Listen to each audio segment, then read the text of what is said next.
in motion. In last week's passage, a rich man ran up to Jesus and stopped him, detaining Jesus with questions about righteousness. This week, it is a blind beggar by the side of the road that caused Jesus to pause on his journey.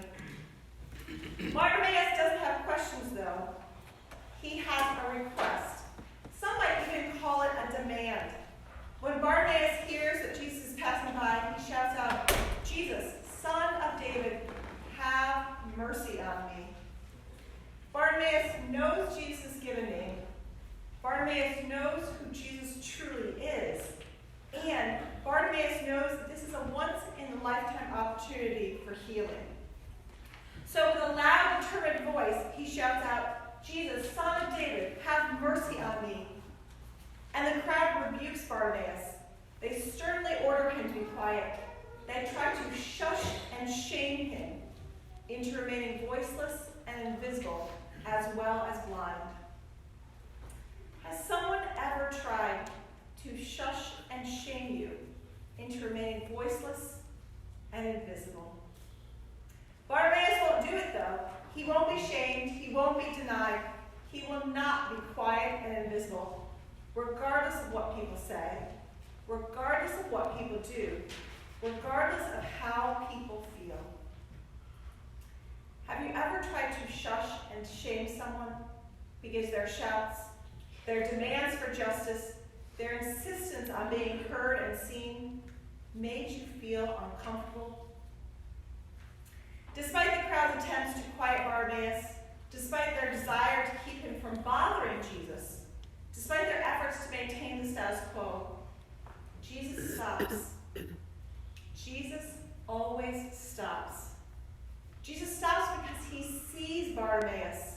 He sees deep into the heart of him, and he knows what Bartimaeus needs. However, instead of inviting Bartimaeus to come to him, instead of inviting him on a journey of healing, as Jesus did with the rich man last week, Jesus instructs the crowds, the disciples, James and John, two brothers who have been asking for glory and not mercy. Jesus instructs them, whoever they are, to tell Bartimaeus to come here. Now, as we all know, direct communication is best. Speaking face-to-face with people is best. So why doesn't Jesus just speak directly to Bartimaeus? Jesus has a reason. Jesus always has a reason. Jesus involves the disciples, Jesus involves the crowds, because in order to do as Jesus has asked, they must talk to Bartimaeus. They must acknowledge his existence. They must see him and see that they cannot limit Jesus' love and compassion.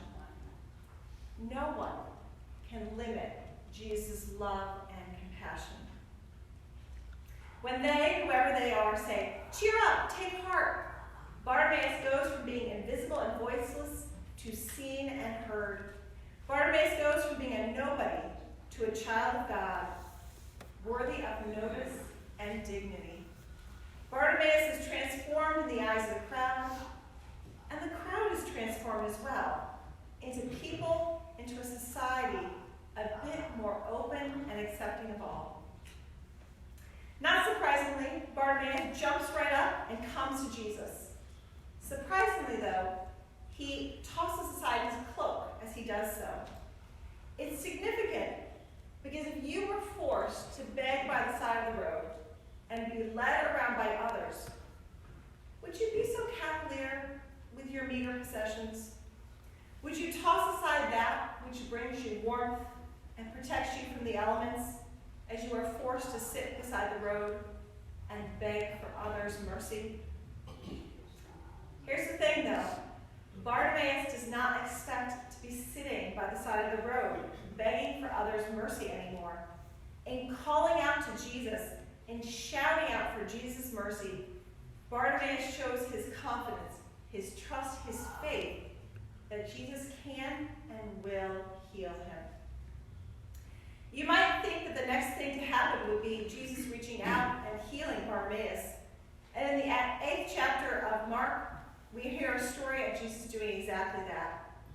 Without a word, Jesus takes a blind man by the hand, leads him out of town, puts saliva on his eyes, and then lays healing hands upon him, restoring the man's sight. Jesus could have done the exact same thing with Bartimaeus.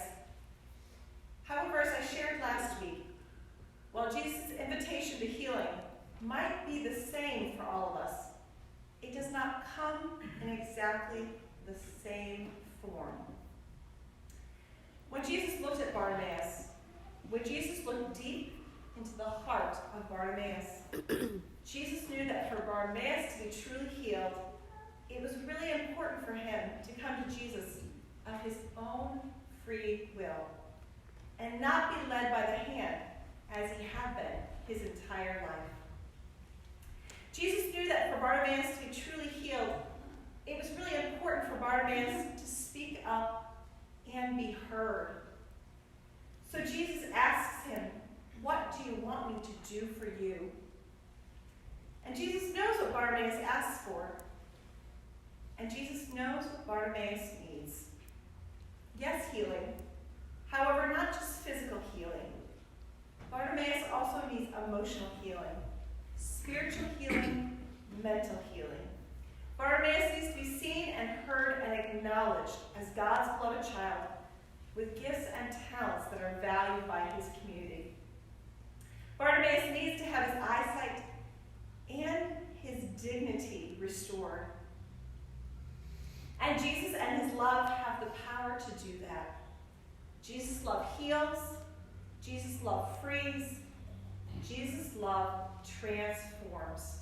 Transforms people physically and transforms them emotionally, mentally, and spiritually. Jesus' love has the power to heal us individually and to heal the brokenness of our society and world. To heal the hurts that we know we have and heal the hurts that we have buried so deep that they're hidden even from ourselves. Jesus' love heals. The story of the rich man and the story of Bartimaeus' healing are quite different, and yet they both show us that Jesus sees us. Jesus sees deep into the heart of each one of us, and Jesus invites us to let go of attachments that strangle us and impoverish us. Jesus invites us to speak up about what we need, to even shout out for what we need, even when external and internal voices might try to silence us. Still, Jesus invites us to trust him, to trust that he knows what we really need, and he can heal that too. As Jesus heals Bartimaeus, Jesus says, "Go, your faith has made you well." Bartimaeus does not go, though. Bartimaeus follows. Bartimaeus has been well and truly healed, inside and out, and in his wholeness, in regaining his sight, Bartimaeus sees that he is meant to follow Jesus. We are meant to follow Jesus. We want to follow Jesus. Our brokenness, our blindness, sometimes gets in the way, though. On this journey of Lent, as we deepen our relationships with the God of love we know through Jesus Christ, make room for God. Speak up to God. Be open to all the ways